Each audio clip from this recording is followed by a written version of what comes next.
So today our topic is river training works. Suppose we have a river and it is yearly overflowing or yearly flooding and there is many irregularities with its flow. That's where river training works comes into play. We will be doing some works so that flooding and other irregularities or river flow will be prevented and effective flow of water and effective settlement of silting and other clayey particles will be done periodically. So, river training works refers to the structural measures which are taken to improve a river and its banks. Main purpose is to establish the channel along a certain alignment to correct the flow of water. It is the main purpose and there are many subsidiary uses or purposes. For example, high flood discharge may pass safely and quickly through the reach.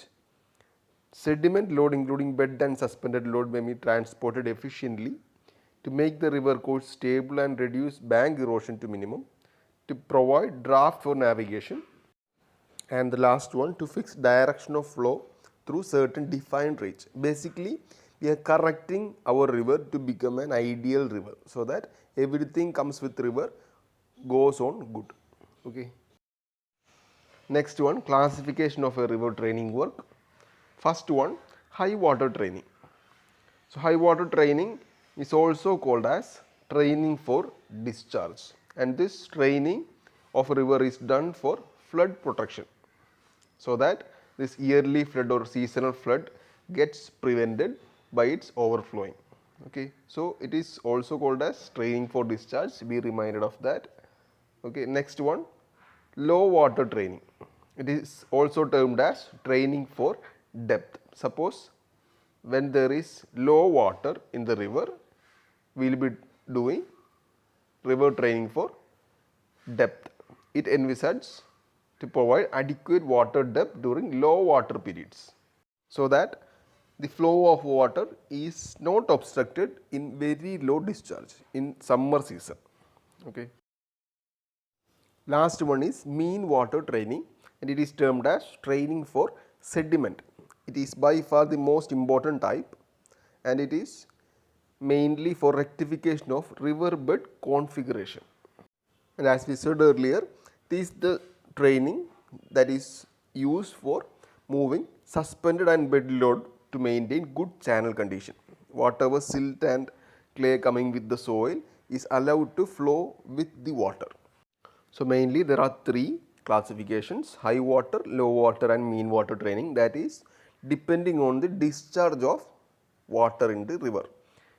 During flood times you need to have high water training so that flooding stops. On low discharge you need to have training for depth and mean water training will be for sediments. Okay, moving on. Classification based on structure alignment. This classification is based on how is this construction comes into work. How are we constructing the river training work? First one is longitudinal structure that will be constructed longitudinally along the path of the river.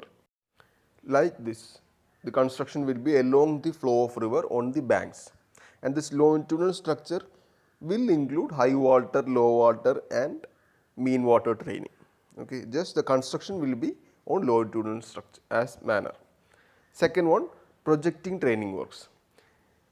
The construction will be perpendicular to the flow of water, projecting into the river.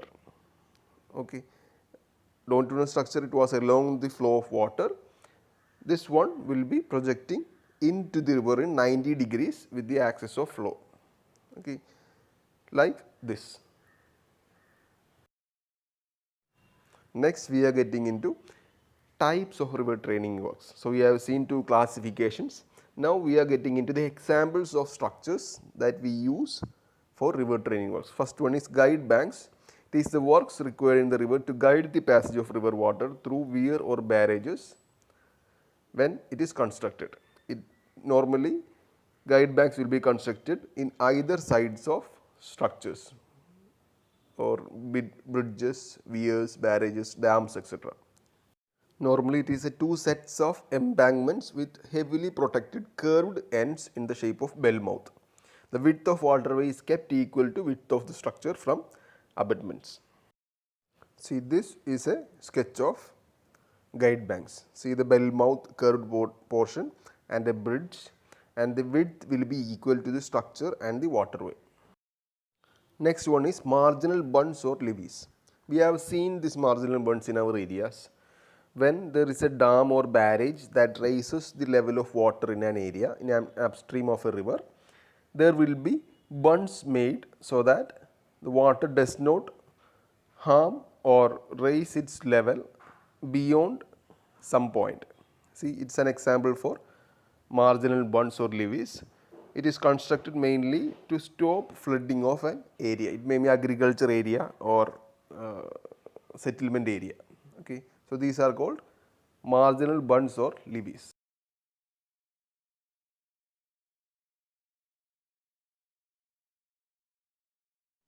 Spurs or groins is another common type of structure river training work constructed to control the river channel to a particular section.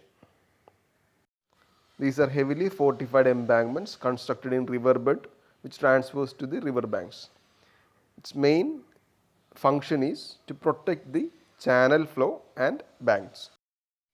These are examples for spurs or groins. Its shape can vary according to another many classification. We are not going into that. Last one, pitched islands. They are artificially created islands on river. It is made with pitched side slopes and stone apron. Sometimes an existing natural island in the river can be reshaped and pitched and provided with aprons. So, pitched islands are islands which are used for river training works, whether it is a natural or man-made island. It can be used for prevent the water flow of river or to correct the course of flow of river. This is a schematic sketch of pitched island. So, I hope you have an idea of river training works. These are all common structures that we see in our neighborhoods to correct the channel and to protect the banks of river banks. Okay. So, I hope it was helpful. Thank you.